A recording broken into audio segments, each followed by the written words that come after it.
వాక్యమే పరిమాణం అన్నమాట. వాక్యమే పరిమాణం.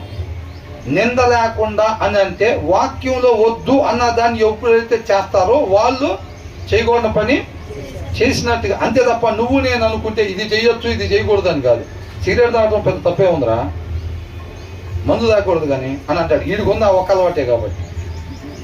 వాడేమంటాడు, అది నేను ఆడవాళ్ళు ఏం బాగుంది, సిగరెట్లు తాగను, మందు తాగడం పెద్ద తప్పేం కాదు, నా మానం నేను ఏదో కొద్దిగా తాగి ఒక ముద్దనం తిని పడుకుంటాను, నా వల్ల నష్టమే పడుకుందాం అంటాడు. అవునా, నాకుండే బాధ మీకేం తెలుసు, అందుకే నేను వాళ్ళ దగ్గరికి పోతున్నాను అని అంటాడు. ఈయన నేను మిగతా ఏం నష్టం చేయట్లేదే అని అంటాడు. అవునా, అలాంటివి చేస్తూ ఉంటారు. కాబట్టి వాక్యమే పరిమాణము.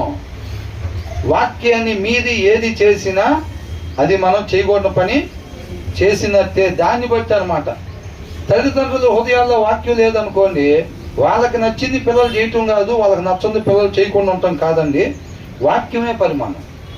తల్లిదండ్రుల హృదయాల్లో వాక్యం ఉన్నా లేకపోయినా వాక్యమే పరిమాణం. పిల్లల్ని పెంచాల్సిన తీరు కావచ్చు, భార్యతో నడవాల్సిన తీరు కావచ్చు, భర్తతో నడవాల్సిన తీరు కావచ్చు, తల్లిదండ్రులతో వ్యవహరించాల్సిన తీరు కావచ్చు, అత్తమామలతో వ్యవహరించాల్సిన తీరు కావచ్చు. ప్రతి దాంట్లో వాక్యం ఏం చెప్తుంది, ఆ వాక్యాన్ని బట్టి మనం ఉండాలి తప్ప వాక్యంలో అత్తగారితో ఉండకూడని రీతిగా వాక్యం పలానాలా ఉండకూడదంటే మనం ఆ రీతికి ఉన్నాము అని అంటే మనం ఉండకూడని రీతిగా ఉన్నట్టే.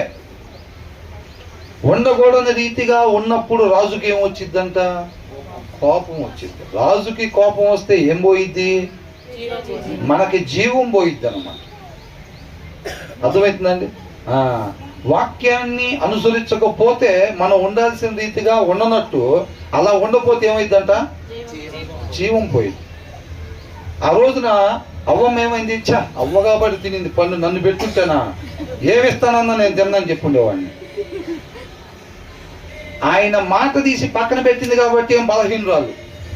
నువ్వు కూడా వాక్యం పక్కన పెట్టి దాని సంగతి తెలిసేవాడిని, వాడి సంగతి తెలిసేవాడిని, అపవాది సంగతి అంటే నా బ్లాక్ బెల్ట్ ఉంది, ఆ బెల్ట్ ఉంది, ఈ బెల్ట్ ఉంది, ఏ బెల్ట్లు పనిచేయ వాడి దగ్గర. ఒకటే ఏంటంట, వాక్యము. అక్కడ ఉన్నప్పుడు నువ్వు నేను వాక్యం ఉంటేనే మనం కూడా పడిపోకుండా ఉంటాం తప్ప శక్తి అక్కడ ఉంది. నీలో నాలో ఏం లేదు. అవ్వ బలహీనరాలు, నేను స్ట్రాంగ్, పొలం పనికి వెళ్ళి వస్తా, లేకపోతే నేను ఆ పని చేసి వస్తా, రోకలతో దంచి వస్తా. నేనంటే దేంతో దంచినా కానీ నువ్వు ఏంటంట, శక్తి నీలో నాలో ఉండేది కాదు, ఆయన మాటలో ఉండిద్ది శక్తి, దాంట్లో ఉండిద్ది జయం. అర్థమవుతుందండి. ఆ మాటలు తీసి పక్కన పెట్టింది కాబట్టి ఏం ఓడిపోయింది. తిన్నావా అని చెప్పి అవ్వని అడిగాడు.